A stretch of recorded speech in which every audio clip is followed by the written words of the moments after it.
It's a great pleasure to welcome Andrea Cochran. Thanks for being here. Andy's a practicing landscape architect of national and international significance. She's been practicing in the Bay Area for a quarter century, for the last 16 years or so under her own name.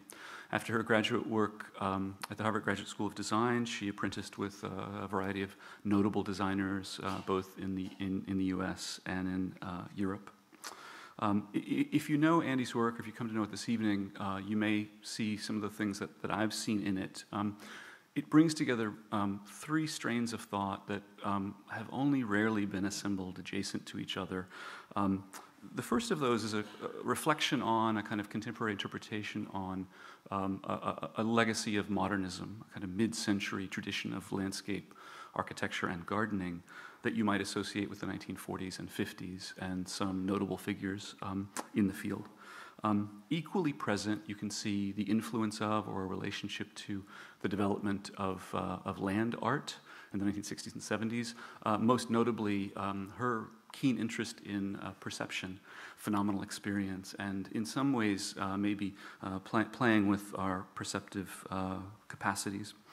And then finally, I think the other thing that I've found, certainly in the work, is an extraordinary sensibility with respect to a material palette that extends not simply through inert material, the wood and the stone and the glass and the steel, but all the way through a very, very lush plant palette. And of course, in a very specific climate of the Bay Area where much of her work has been built.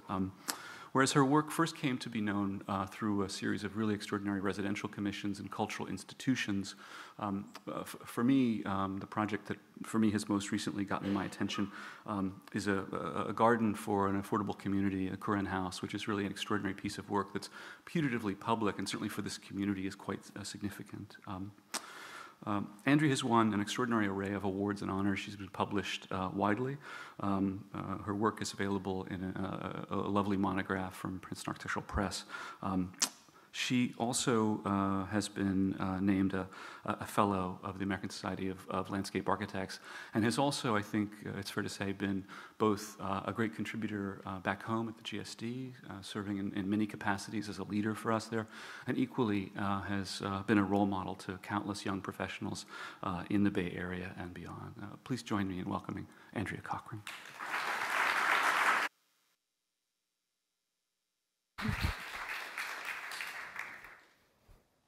Well, Charles foreshadowed a little bit of what I might be talking about tonight. We didn't even talk about it, so he's remarkably perceptive, and he's the head of the Landscape Architecture Department at Harvard for it's no accident. This is not working. I moved to California. Oops, there we go. No signal. I moved to California a long time ago, and I came there with the idea. I'd been living in Boston, and I thought I would just move there for a few years, and then I would move back here because I grew up on the East Coast, and Boston felt like home. But when I got to California, I realized there was a culture there that was there was Sunset Magazine and Thomas Church, and actually real people that were just, could actually name landscape architects, which 30 years ago you could not find. It's very different today. So when I would go to a party, no one would ask me about plant health problems. They knew that landscape architecture was a profession. And so that was a way to stay there. It also was a climate that was very forgiving, and people would spend a lot of their time outside. So emotionally and psychologically and financially, they would invest in their outdoor spaces. So that became another reason to stay. And then I think in thinking about this, I realized that when I come back here, I feel like everything is sort of compressed. Everything, the landscape's more compressed. And in California, there's an expansiveness and an openness, and I think that has really influenced my work. So I think the essence of it comes to space, and so I'll be talking a lot about space tonight. My office is about 14 people in San Francisco. We work pretty collaboratively. I'm involved in every project, but we're a very collaborative studio.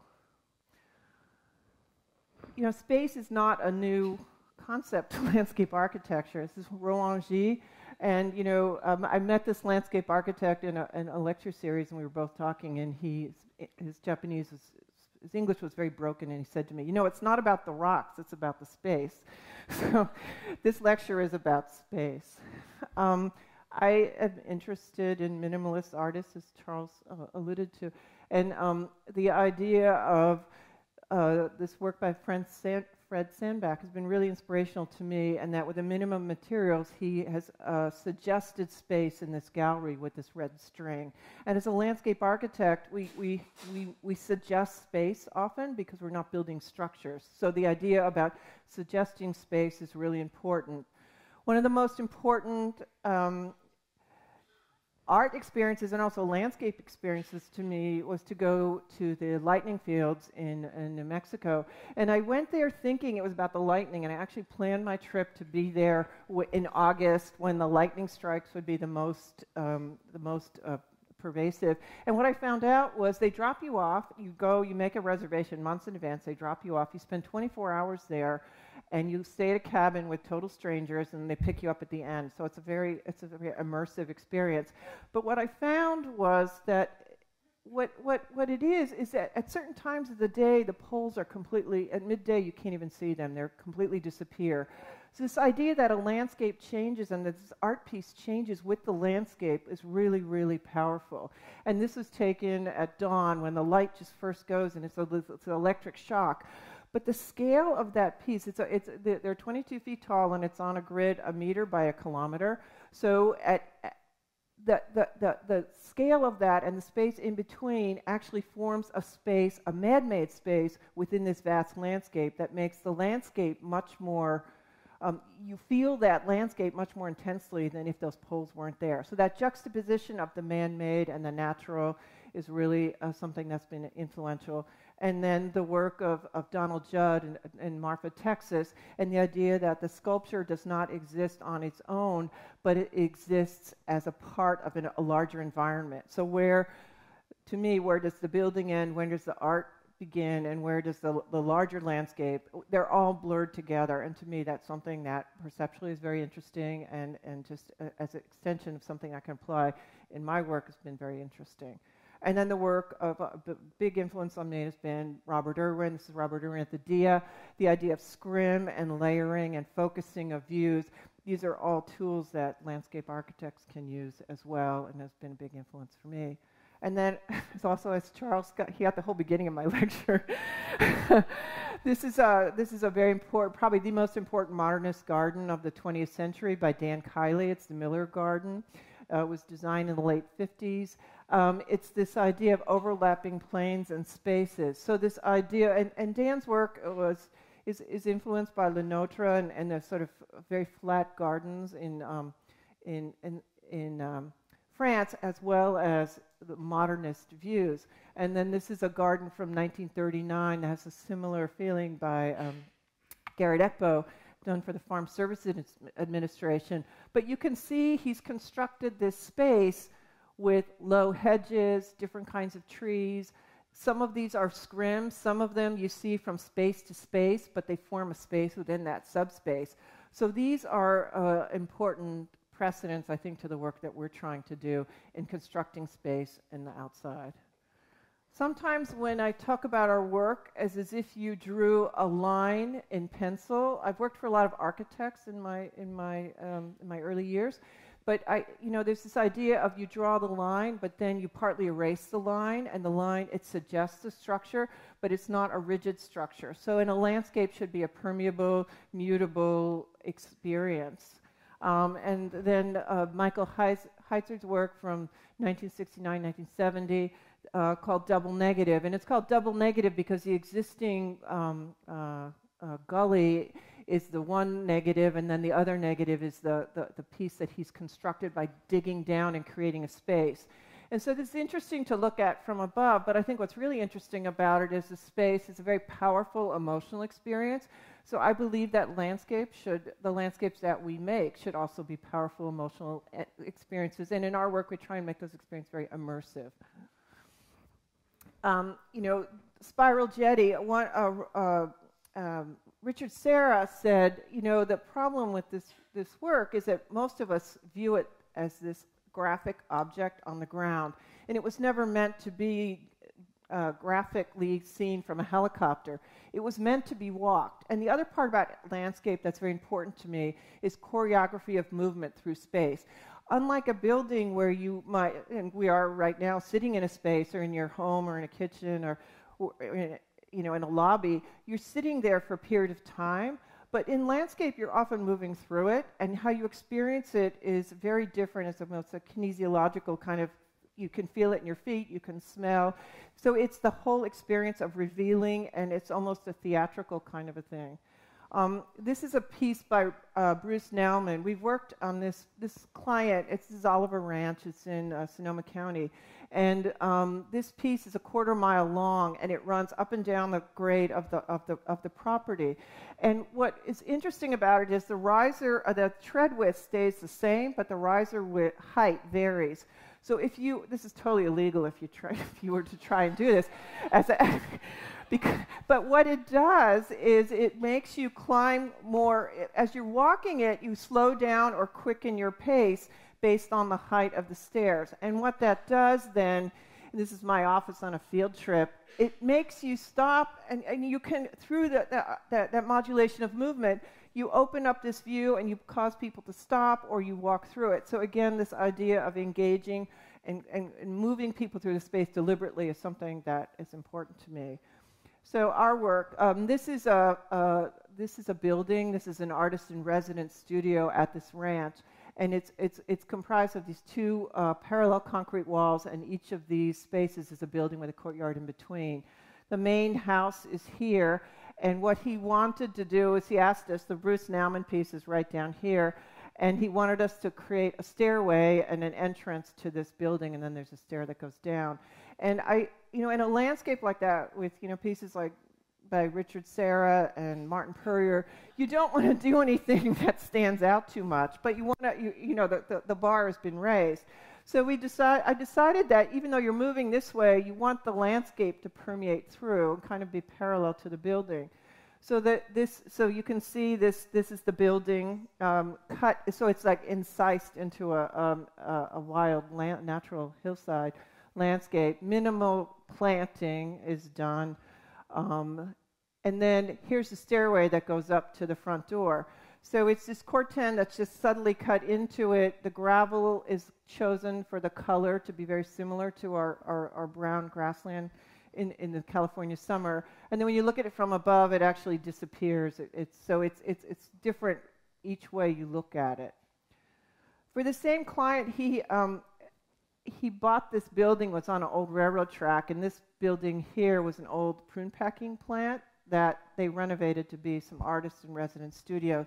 It's a broad floodplain of the Alexander Valley, and we were asked by the planning department to raise the building 4 feet because it flooded. And actually, right when it was finished, it flooded and it went right to the door. So they were exactly right. I didn't believe it would really happen.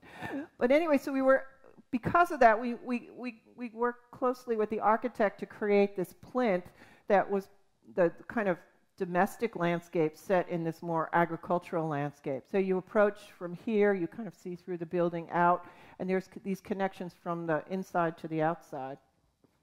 So, you know, as I said, the building's very permeable, and then there's this wall that we constructed to create a datum around the whole property, or that courtyard. So here's that wall around the outside here, and what we've done is create a series of subspaces within this larger landscape that are divided. So different groups of people. He does a lot of fundraisers. They're the artists. Different people can use this space in different ways at different times.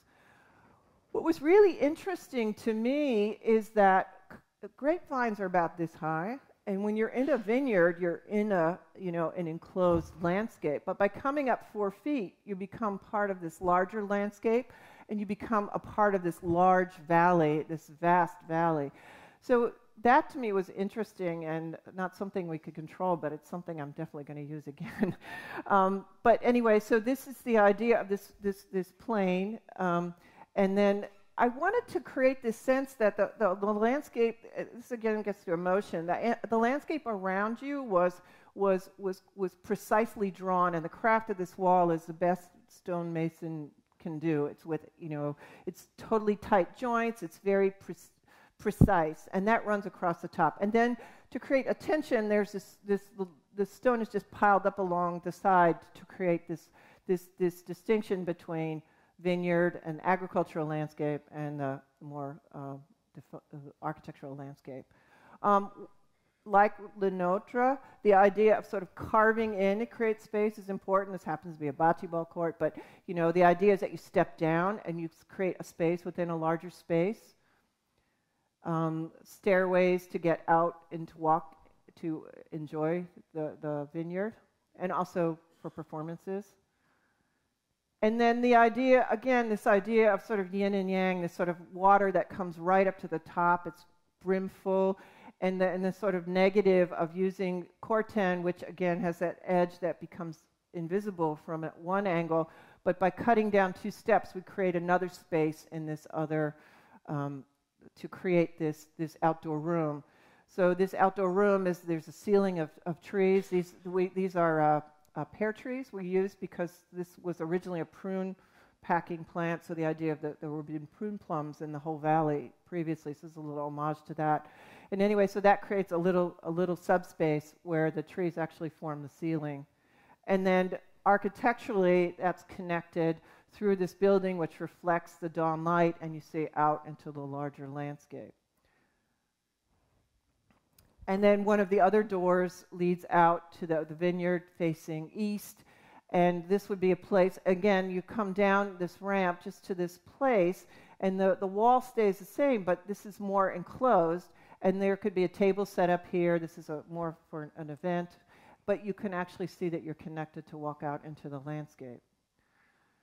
And, some of the craft of building this corten steel ramp with these slits in it was an important way to make these sort of very quiet kind of sculptural statements.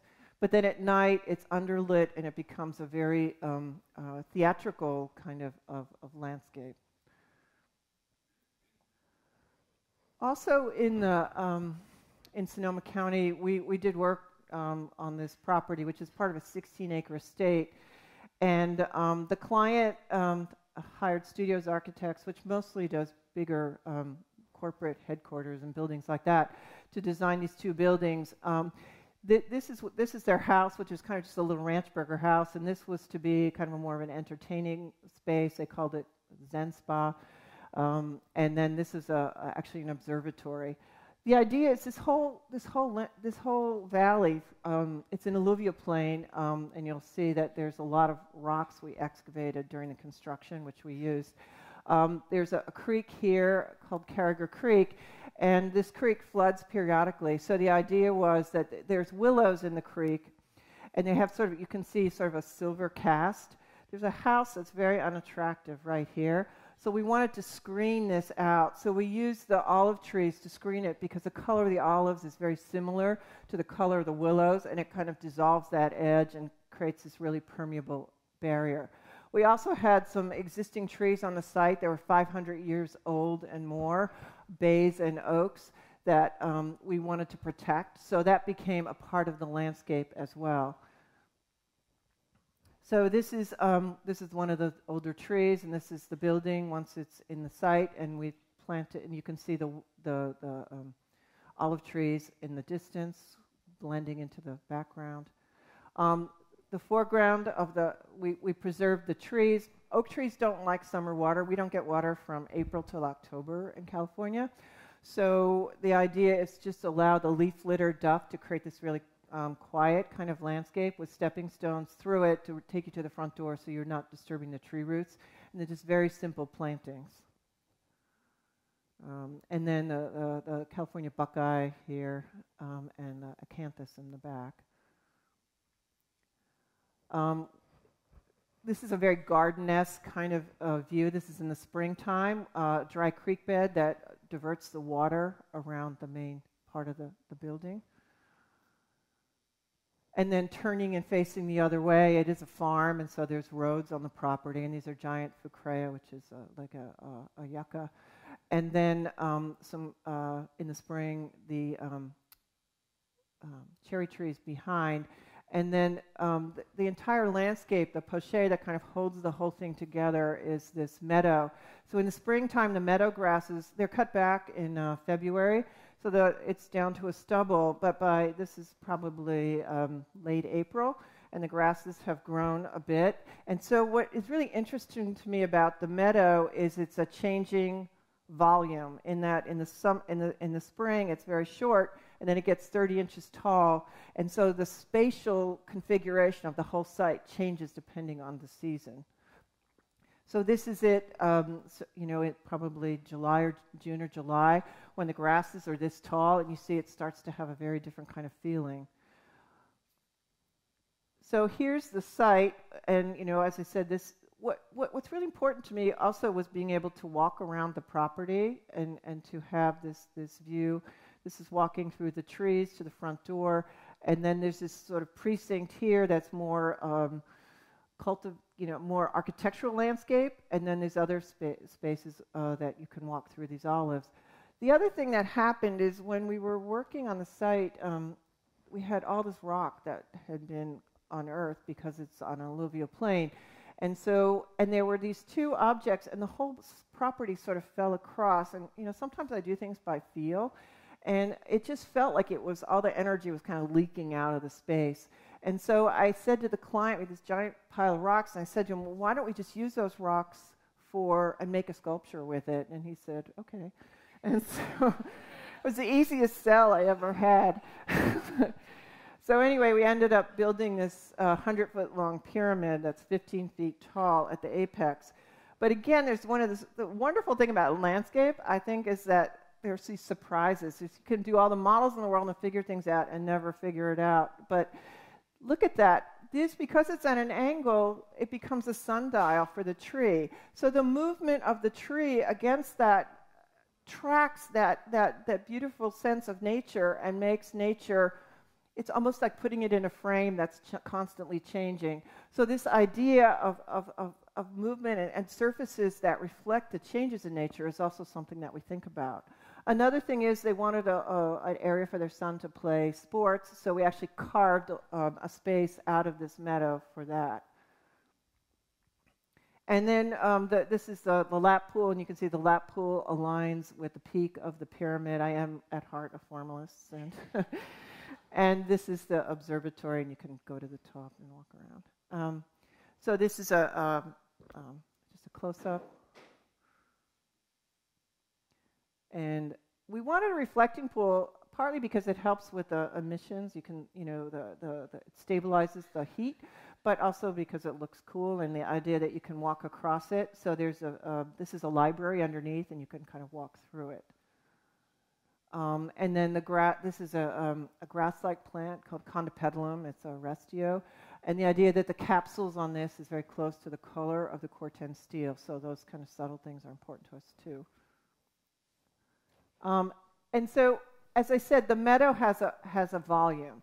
And so when you're in this space underneath the trees form a canopy, the trunks form a wall, a permeable wall, and this grass has a mass, and it encloses you, much like a hedge would, but in a softer way. And you can see the relationship here of this to this larger landscape, this grassland landscape. So again, it's about making connections from site to a larger landscape, which is important to us.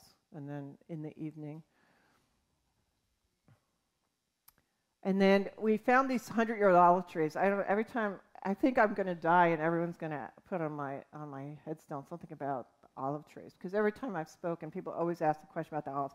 Yes, we moved them. They're 100 years old, and they move very well. We didn't lose any of the trees, and we actually put them in before we put any of the buildings in because we could access the site. They were moved in with a big Gradle kind of equipment. But anyway, they have the weight, and when you have 500-year-old trees, you need weight. You need something that's going to hold that. And these were actually rescued, I have to say. They would have been plowed under because they were from an old orchard that's no longer viable. And then the idea of subtlety of color in a landscape like this, the little blue stem grasses in the fall, with the gold, this Mediterranean grass, Pedicidum spathulatum. Actually, it's South African. And then behind that, the olive. So you get this layering of different colors of green. This is another property in the Napa Valley. This is a smaller project. Again, sort of creating this meadow landscape to be this sort of interstitial zone between kind of wild landscape and the more domestic landscape. It's a kind of a small project. Michael Maltson was the architect, and he designed, it's his first building, actually. So there's these two wings that kind of hold up two sides of that courtyard. And the third side is the hillside coming down. So this forms the third wall, if you might say, of that courtyard. And then between this parking court, this gravel driveway, and this courtyard, we made a sort of a diaphanous louver fence to create a more of a space there. So this is looking from the driveway, looking in through the louvers to kind of give you a sort of a permeable edge. When you get into the landscape, this is a less formal kind of, you're walking from here up here, and then this is a guest house. And this grass here is also a California native. It's called Carex panza.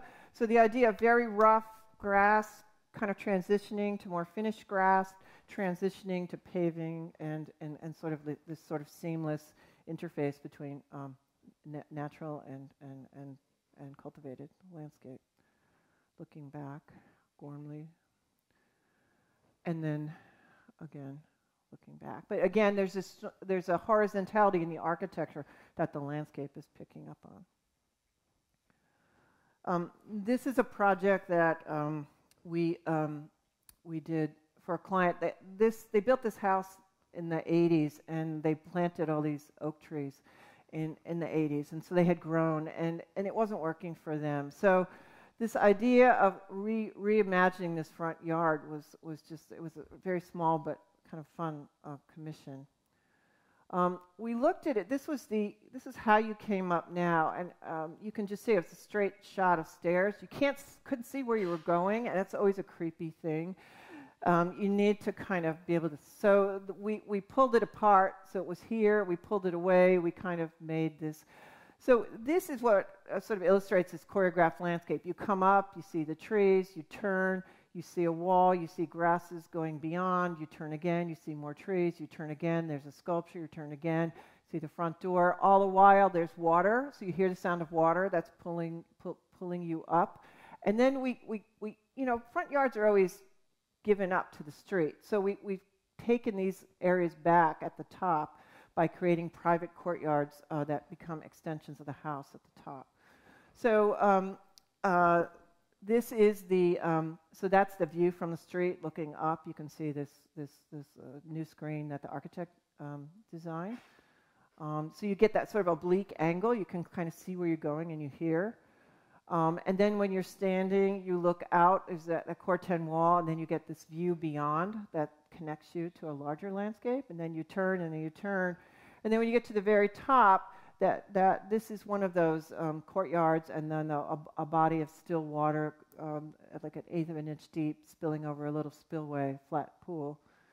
And so this is kind of what you see in sections. So when you're this 40-inch, 42-inch wall is providing screening, and what you're looking at is the treetops. And when someone's at this, and you're not looking at cars and people looking don't see you. So this very low wall creates this edge that creates this vista beyond, and transports you from suburbia. So here's the idea. Here's that wall. We just have these places where you can sit or put food out. You're looking at the tree canopy. And then when you're looking from below, what I love about Corten is this color of soil, and the idea that this becomes another surface, that the movement of the trees and the play of light becomes presented on that blank canvas. And the fountain, and then again, that sort of also reflects the light and the trees. Reflection is interesting, even if it's ephemeral, and we don't always need to use water. In this garden we did for a client, this is a in California, in San Francisco, we have north-facing yards a lot of the time in sort of the more Tony areas, because you get views of the Golden Gate Bridge, and because the hillside's falling off, you get gardens that are completely in shade, and we have very cool summers, so no one uses them. So they become visual spaces. And so bringing light into that space was really important. Also, looking at it and seeing that you could feel like you could walk it as a maze or a labyrinth was kind of interesting, either with your eyes or physically walking it. And the other thing was that there's a 3.5-foot grade change from here to here.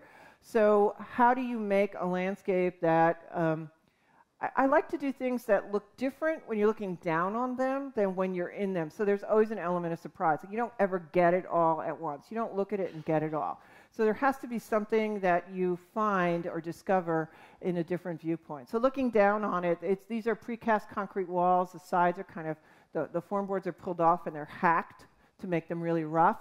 And then the top is highly polished, so it becomes reflective.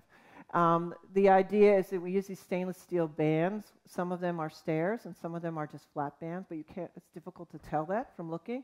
And then this is a very cheap roofing gravel that has a lot of reflectivity and light.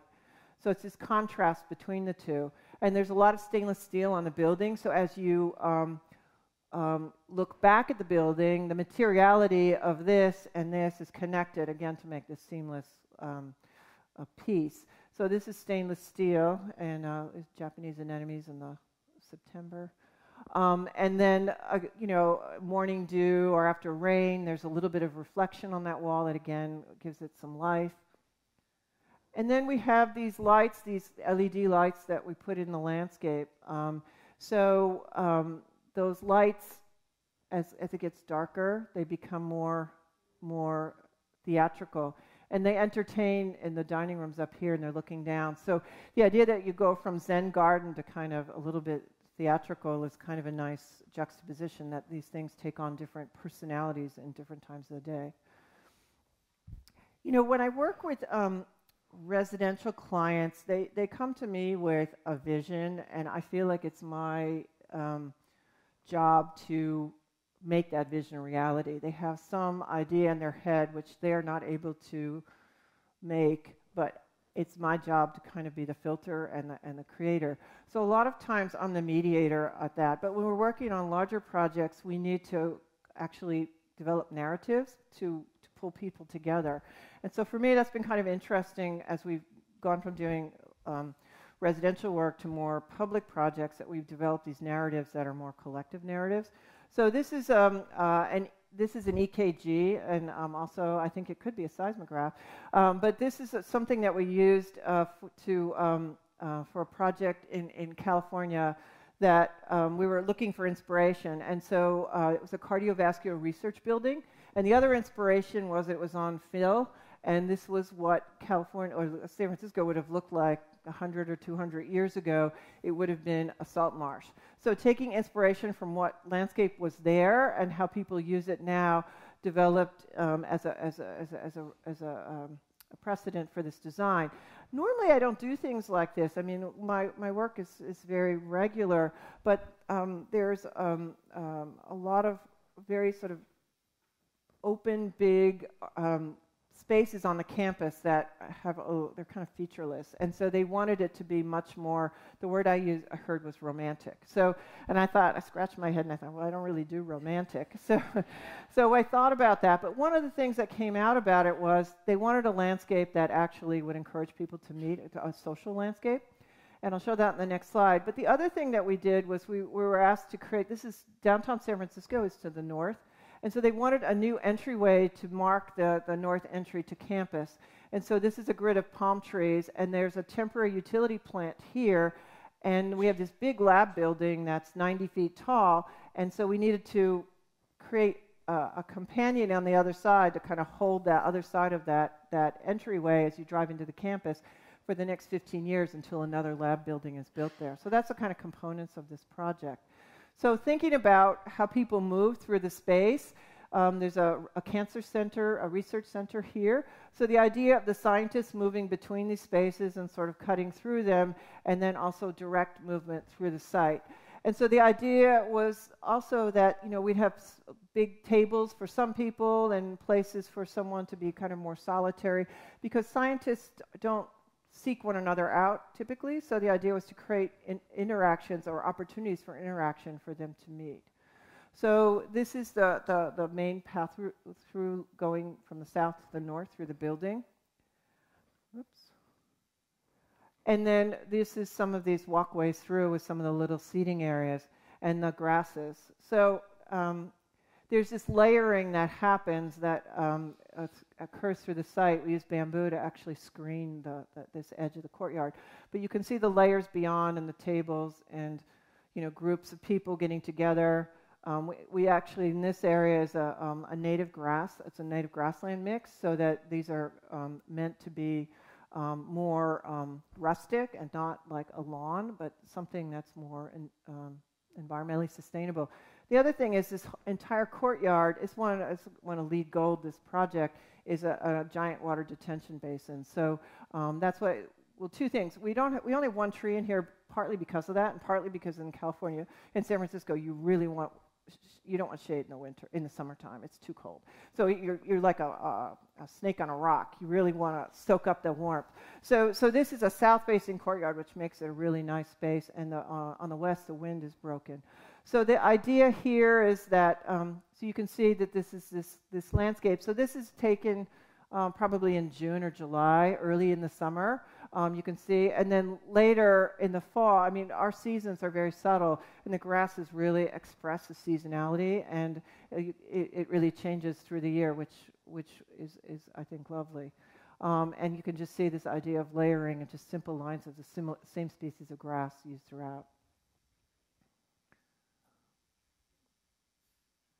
And then some of these pathways in the daytime and at night, we'd use these little LED lights to just kind of like little starlight to kind of connect you. So in the front of the building, we moved in these mature palm trees. This is about a year after it went in.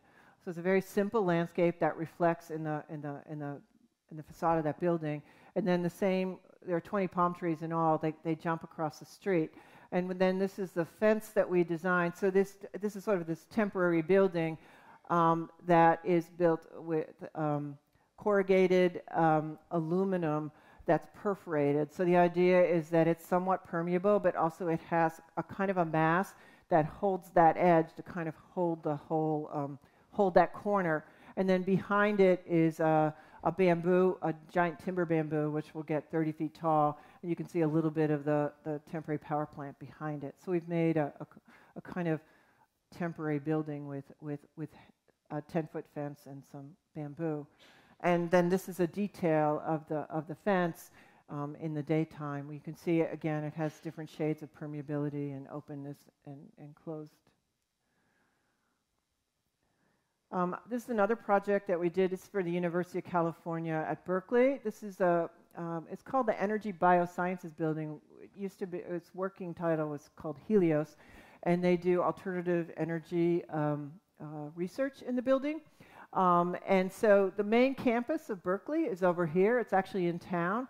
And so the idea was to connect people from campus to kind of walk through to get to Telegraph Avenue. And then also there is a bike path that we connected across here that runs adjacent to the site. And this will be a future office building, academic office building there. So this idea of sort of zones, this a space here, this is an 11-foot grade change from here to here. So the design was actually based on trying to get people accessible walkway up there for someone in a wheelchair. And it was based, a lot of our practice is built on the idea that the residential work and what we learn on that informs the institutional or the larger commercial projects. And so this was based on a project that we did for a very small garden years ago. But this idea that we would have these corten steel walls that would sort of take you up to the top. And then you can see this long expanse of stairs.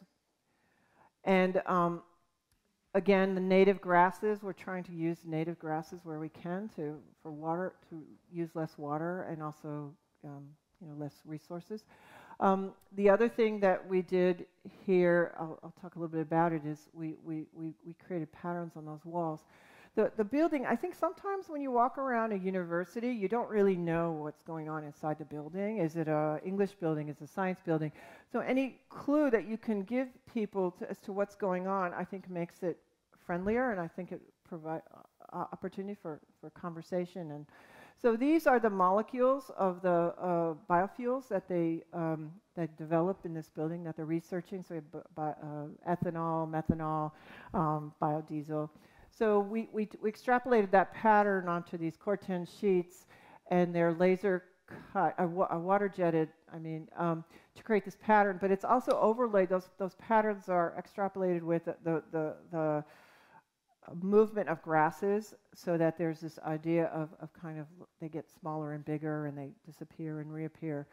And so as you walk up this walkway, this is in the daytime.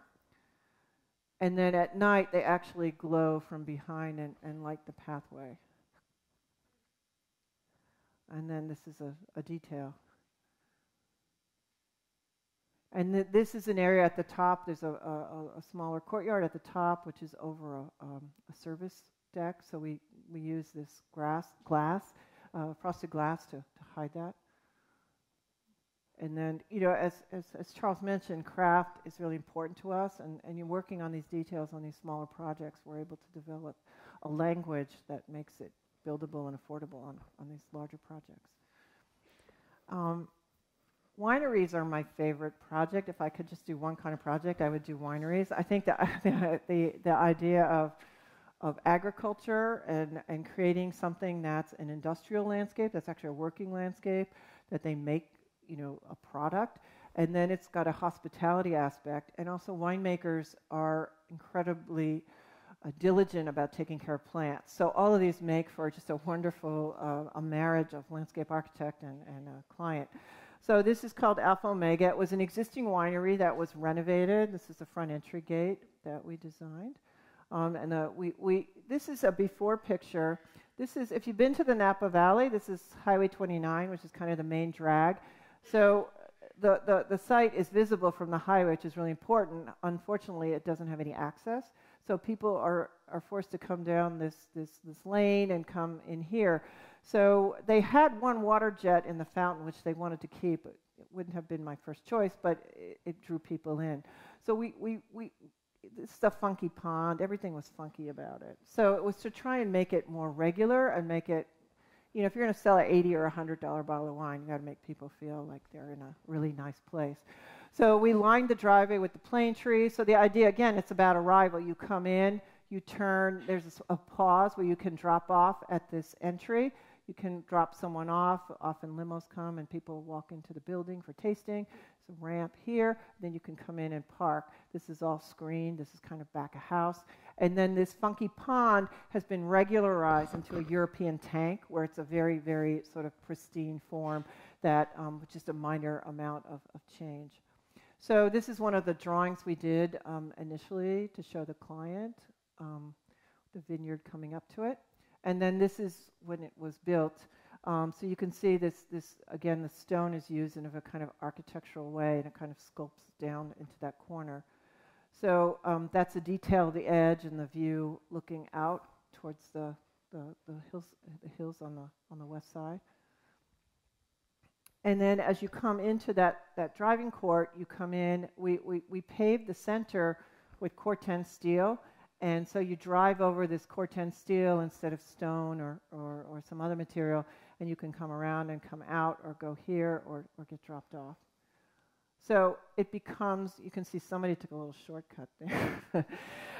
Anyway, but you're meant to go around here and go in there. So it becomes a kind of a more interesting entry. And then this is walking up the main entry stairs here, and this is the handicap ramp that leads you to the top with the hedges. Then a sort of layering of plant material in front of the pond. and then we normally don't do competitions.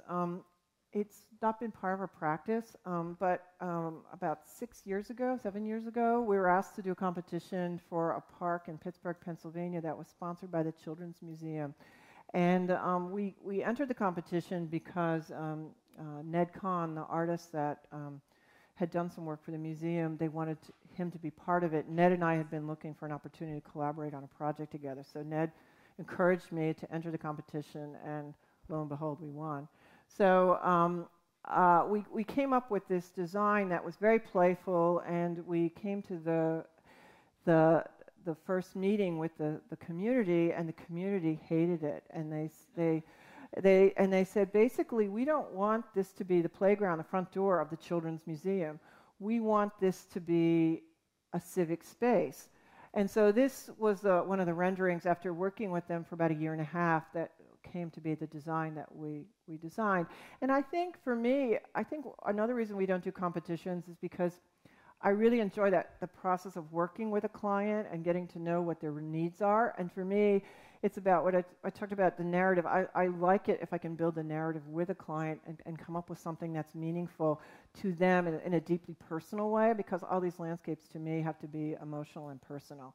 So, so this is the existing site.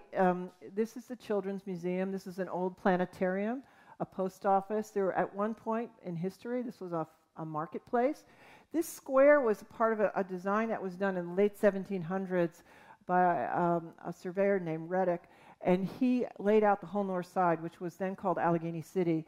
And in the 1960s, during all that time, it was a civic space. It was the civic center of this area. During the 1960s, they decimated this entire neighborhood. They built this office tower and apartment buildings, and this was actually a competition that won, and Hideo Sasaki said it was the only plan that should have won. This is what it looked like. Over the years, it did not age well. I think partly they didn't really understand that it was hot in the summer and cold in the winter. It was freezing. The shade of this building would come across and completely shade the space. So either there was no relief. The city couldn't afford to maintain it. There were homeless people living under these overhangs because no one could see in, because it was 14 feet depressed. So it was a completely social and environmental failure. So this is the design afterwards. We filled the entire thing in. It's got a lot more green.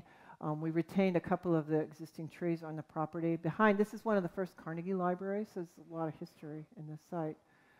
So this is the plan that we developed, and there were some very conservative people in this community, and I think originally, before redevelopment, the design was a cross with a fountain in the middle. And I think a lot of people would have been really happy if we had just put that back. And so what we were trying to do was create a landscape that had more usable spaces and responded to the modern context of how we use things, one that would teach about sustainability, and also a landscape that would be provide use for different users. So a green lawn, when 100 kids come to the museum, they can sit out here and have a picnic, a place for concerts and community gatherings, a place for science fair, a place that actually is part of the community. And it's interesting, we have these chairs, which you'll see in the photos, that they're folding cafe chairs that the museum brought. That one chair has been stolen. Actually, one chair was stolen in a year because everyone watching this space has claimed it as their own. So it's a really successful space. So this is looking down on it. This is the piece that Ned did. We actually collaborated on that. Ned's first piece was kind of like a giant teepee, and it was there's a steam line that runs under this plaza that feeds the hospital, and Ned wanted to use the return, the steam condensate that comes back from the hospital, and make a steam sculpture. It was not feasible in the end, so it became a fog sculpture, and he calls it Cloud Arbor. But what's really interesting about it is it changes all the time, and the park really takes on a different feeling at very different times of the day. There's a big lawn here. The lawn's actually planted with clover and grasses so that it doesn't need to be fertilized, and it is only mowed occasionally. And every plant in the park, except for the grasses in that mix are all native to the Allegheny River Basin. And so this is looking back to sort of 1960s buildings behind. And then the cloud starts like this. It goes on for 30 seconds every 5 minutes, and it forms this sphere, and then it slowly falls across the landscape.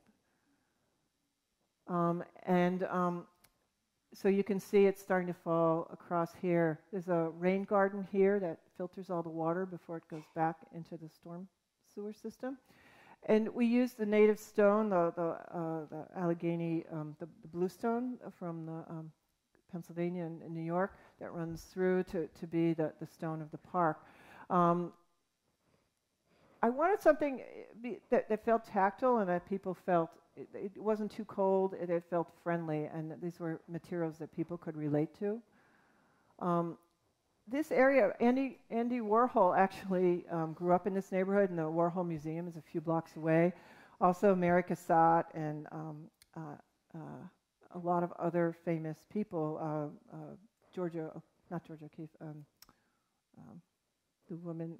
Anyway, there were a lot of famous people. So there are quotes, and people are very proud of the North Side, which was later annexed by the city of Pittsburgh.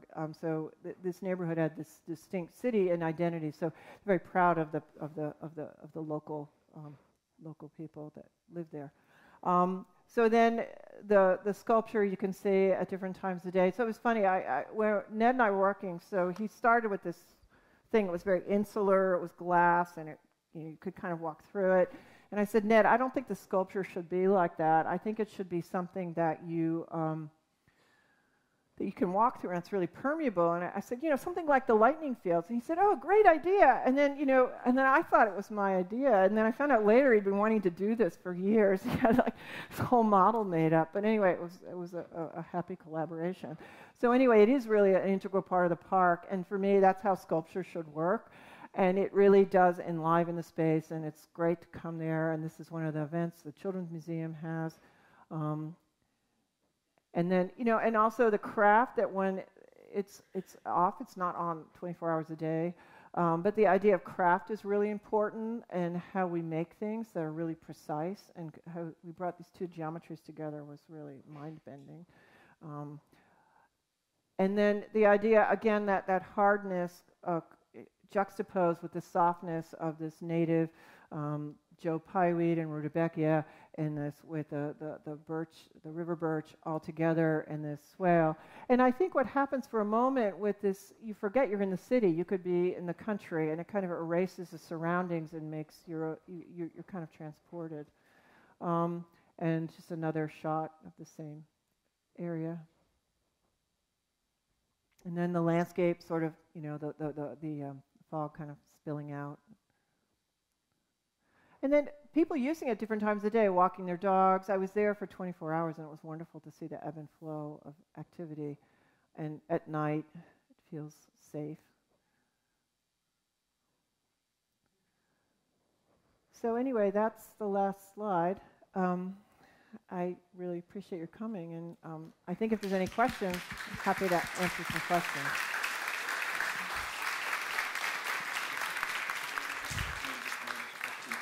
Sure, yeah. Does anybody have any questions? Anne? Are clients asking you to plant trees and shrubs that are friendly to the local bee population, given all the problems we're having with the bee colony collapse? Some clients, the farm that I did, the first project with the 500-year-old trees and the olives, on that property, we've actually been working with them with a consultant, and we're planting, because they make wine and they make olive oil there. And we've actually made hedgerows of bee-friendly plants, and they keep hives there. So on that property, we've done quite a bit of research, and that's a really important part of that landscape. And everything we've done on that is organic. There's no pesticides.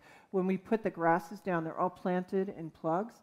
They're planted about this far apart. We actually put cardboard down, recycled cardboard that we got from the recycling center, and punched holes in it so that we didn't, and then covered it with mulch so we didn't have to use any herbicides. So we try and do that where possible, and I actually think it's more effective that way too.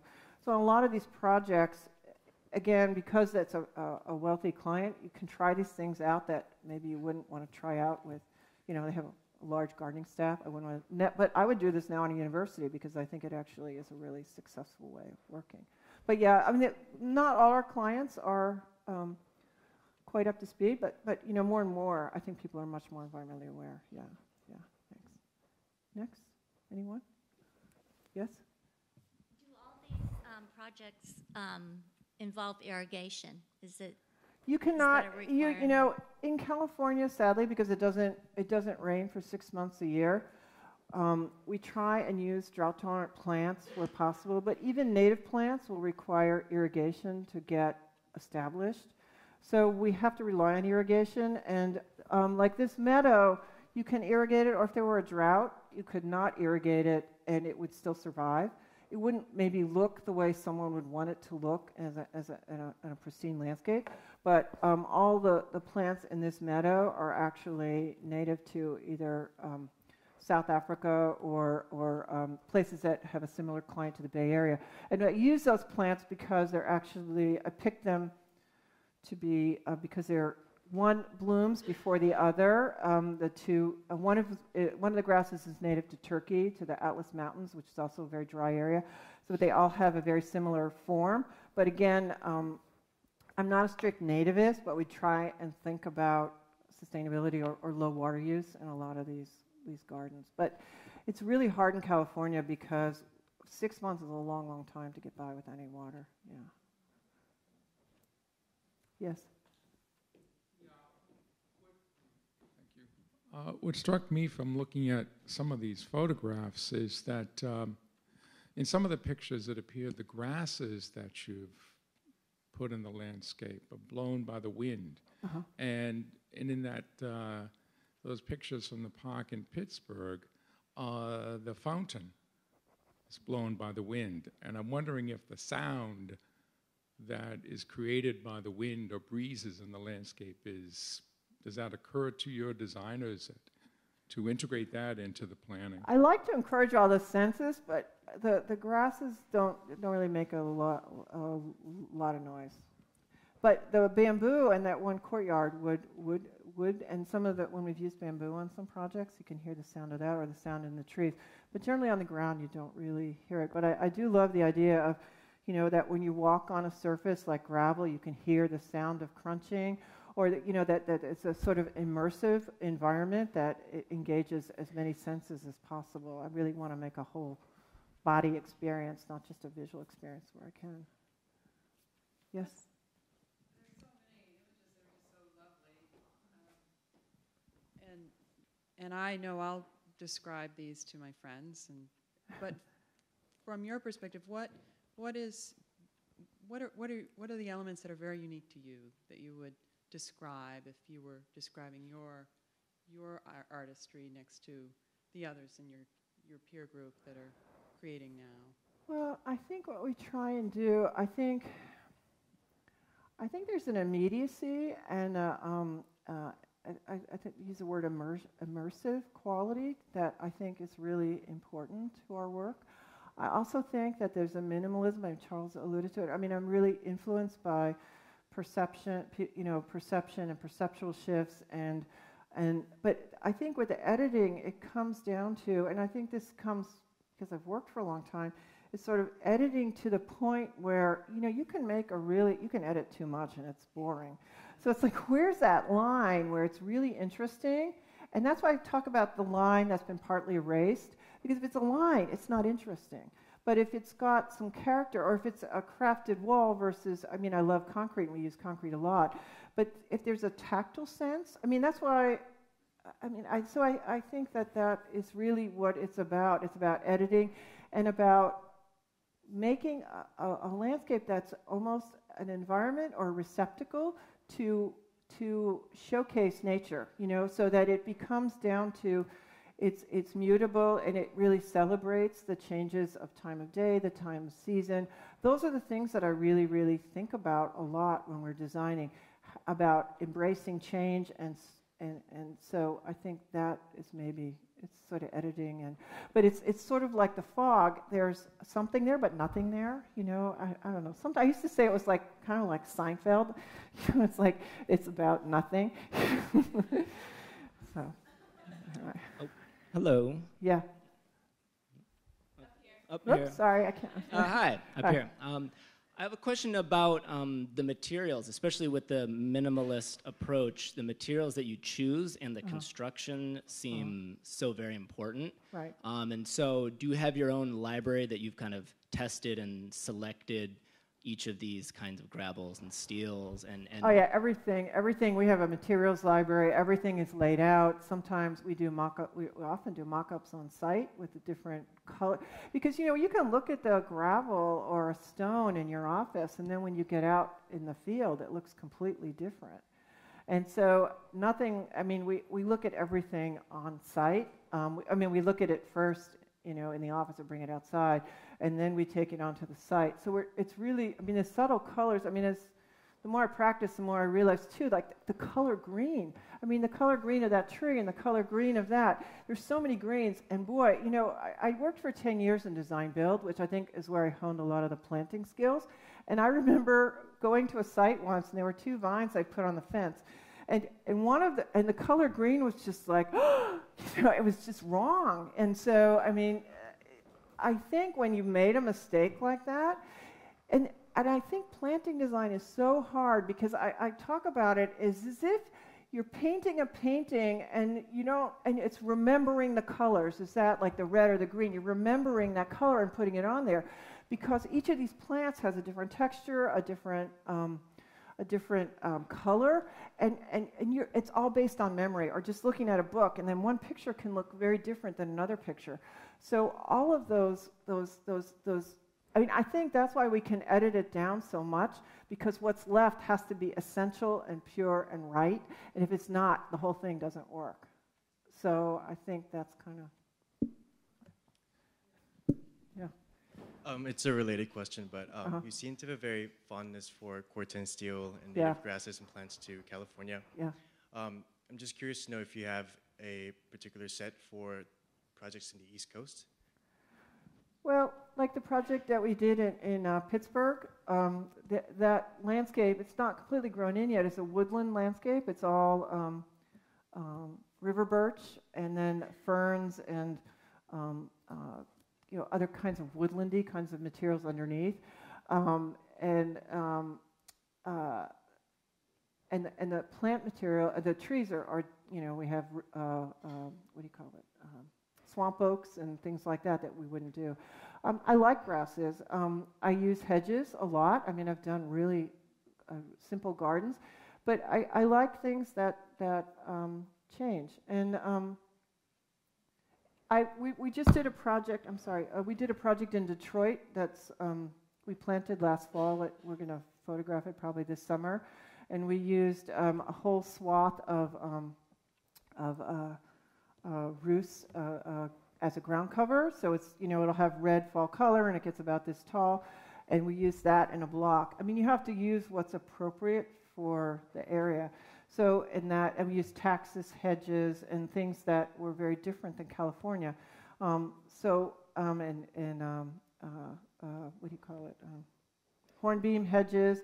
I mean, it's a very formal landscape with, and again, we use river birch on that as well. But it's a very different palette because it's a different place, you know. And also the color, like in the Northeast or in the Midwest, is really a blue light. And so that blue light versus the sort of golden light that we have in the Bay Area really changes how I use materials. So I think you have to think about that. It's not one size fits all. Although I think there's a lot of grasses that look really nice in the Northeast. Anybody else? Yes? Up here. Oh.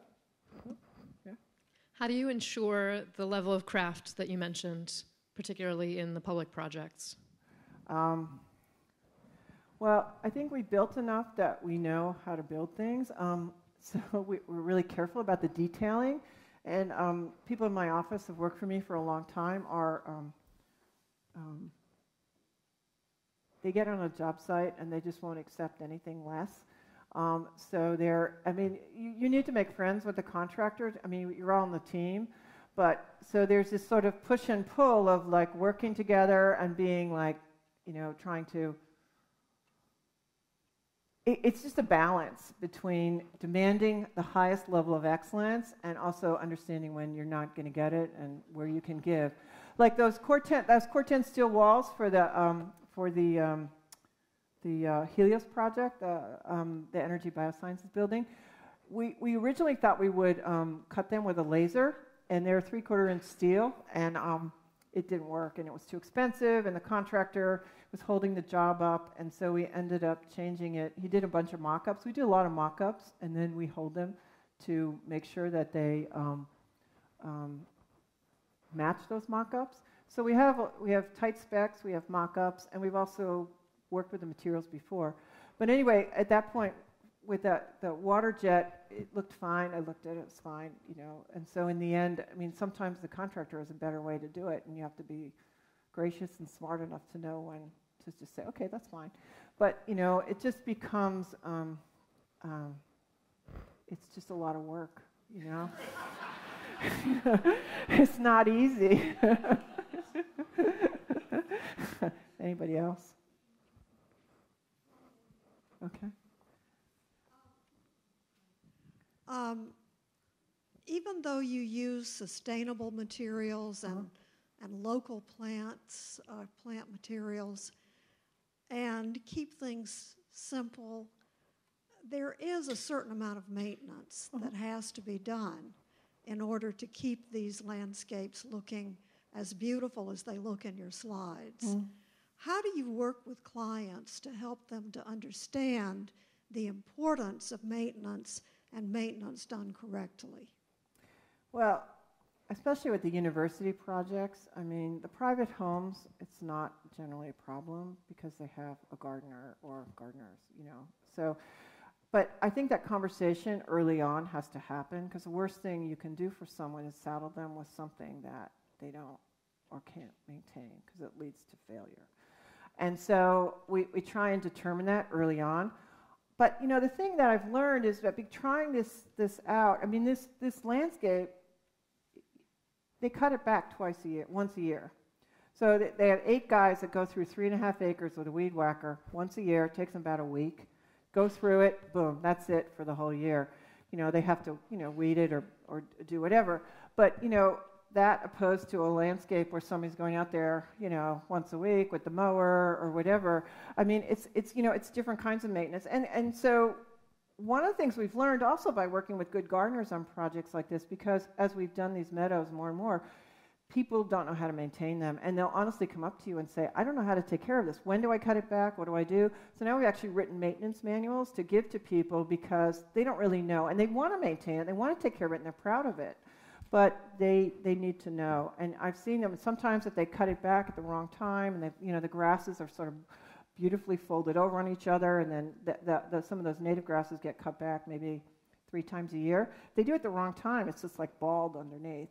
So, you know, there's an education process with that these are not like just going like, you know, where you go through and, you know, and then, you know, so you have to, so we have written these manuals to let them know. We try and visit in the university projects. We've actually, we have one gardener who's not so great, and so I kind of drive by all the time, and when I see something, I give him a call, and I say, you know, those bamboo not looking so good, and then, oh yeah, the water got turned off, oh, you know, so, so yeah, I mean, I think that there is a longer level of engagement, and, you know, so, but we do what we can to keep up. Okay, I think that's it. I'm getting the high sign. Thank you.